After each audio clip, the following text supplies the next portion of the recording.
Eh bien, salut à toi Zaknot, ici Machikouli pour une nouvelle vidéo. J'espère que tu vas bien, que tout va bien dans ta vie et dans tes lectures comme d'habitude. Aujourd'hui, on se retrouve pour une petite vidéo bino-lecture classique, on va dire, sur une nouvelle œuvre que Lola m'a prêtée, qui est cette fois-ci, encore une fois, une BD. C'est pas la première BD qu'elle me prête, hein. Et c'est un gros coup de cœur. Voilà. Aujourd'hui, j'ai beaucoup kiffé l'œuvre que je vais te présenter. Ça s'appelle Big Bang Saigon. Alors, Big Bang Saigon, c'est quoi? C'est l'histoire de Maxime qui vient de finir l'école d'art, qui est un peu paumé dans sa vie. Là, oui, j'ai 25 ans, je vis encore chez mes parents, j'ai rien fait de fou. Toi, papa, à mon âge, t'avais déjà voyagé, machin, papy aussi, il avait vécu au Vietnam, bref. Et il se dit, bah vas-y, je bosse pendant 6 mois dans une librairie, je crois, ou une imprimerie, je sais plus. Et j'économise et je pars au Vietnam. Donc c'est ce qu'il fait, il part au Vietnam, il vit 3 mois là-bas et à la toute fin de son voyage, il rencontre Akiko, une jeune japonaise qui est là pour donner des cours de japonais au vietnamien.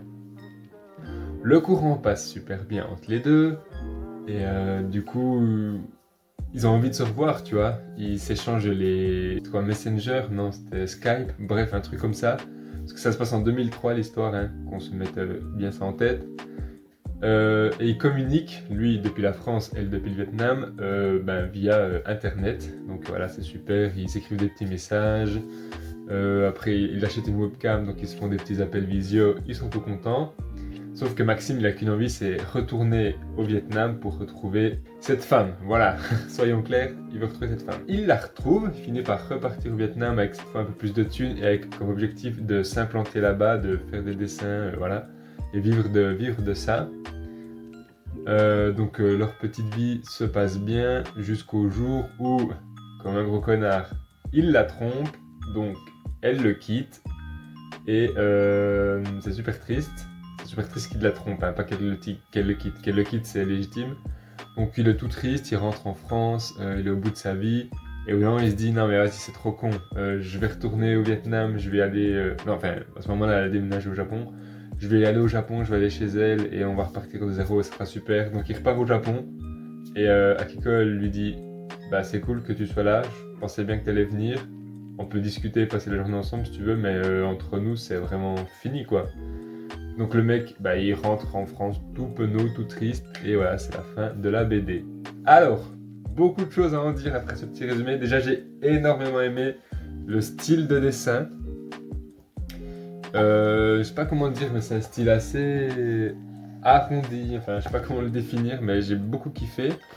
Comme tu vois, l'arrière-fond est dessiné d'une couleur, là en l'occurrence vert jaune, et les personnages sont plutôt en noir et blanc.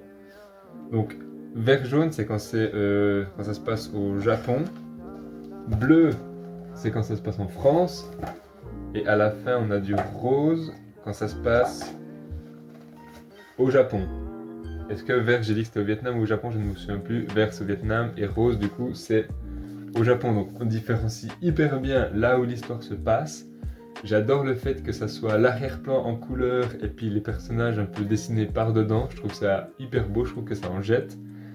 Je l'ai dévoré, hein, je l'ai lu hyper vite, en one shot, en 1 heure, je pense, un truc dans le style. C'était vraiment, vraiment cool. J'adore les histoires d'amour, comme tu le sais. Et là, on a vu toute leur évolution, la relation à distance qui a pu se... Ils ont pu continuer cette relation à distance et genre se rapprocher. Et quand ils se sont retrouvés en physique, c'était hyper bien. Et le mec, il a tout gâché pour une conquête nulle en plus qui servait à rien, enfin qui lui a rien apporté hormis la séparation avec sa copine. Donc, une fois de plus, ça montre que tromper, c'est vraiment de la merde et souvent, ça sert à rien. Et je trouve hyper bien qu'à la fin, elles disent ouais, tu m'as trompé, mais c'est fini quand même. Enfin, c'est pas parce que tu reviens que c'est fini. Genre, ça montre que même s'il est parti à l'autre bout pour rejoindre sa dulcinée à l'autre bout du monde, en fait, il a fait un geste qui l'a brisé elle, donc c'est pas pour autant que son voyage, le fait qu'il vienne jusqu'au Japon, ça va tout recoller. Donc c'est une fin amère et j'aime beaucoup ça. Voilà, je te la conseille fortement. Je t'ai tout raconté, je t'ai tout spoilé, donc peut-être fallait pas le faire, mais Mais je sais pas, elle était trop bien. Et du coup, en fait, ce que j'ai pas dit, c'est que c'est l'histoire de l'auteur, Maxime. C'est marqué ici, Maxime. C'est son histoire qu'il a tout écrit dans un petit cahier et 10 ans plus tard, il m'a fait une BD. C'est tout ce que j'avais à dire pour cette BD. Elle m'a vraiment beaucoup plu. Je pense que c'est une de mes œuvres préférées de cette année. La première étant une autre BD que Lola m'avait prêtée. Donc ces BD, elles sont vraiment super. Voilà, n'hésite pas à me donner ton avis en commentaire sur cette vidéo, sur la BD, sur un peu tout ce qui te passe par la tête. Je suis preneur. N'hésite pas à lâcher le petit pouce bleu aussi, ça fait toujours plaisir. Et quant à moi, j'ai plus qu'à te souhaiter une bonne fin de journée, une bonne fin de soirée, une bonne nuit. Je te souhaite tout du bon dans tes lectures et je te dis à la semaine prochaine pour une nouvelle vidéo. Allez, double ciao!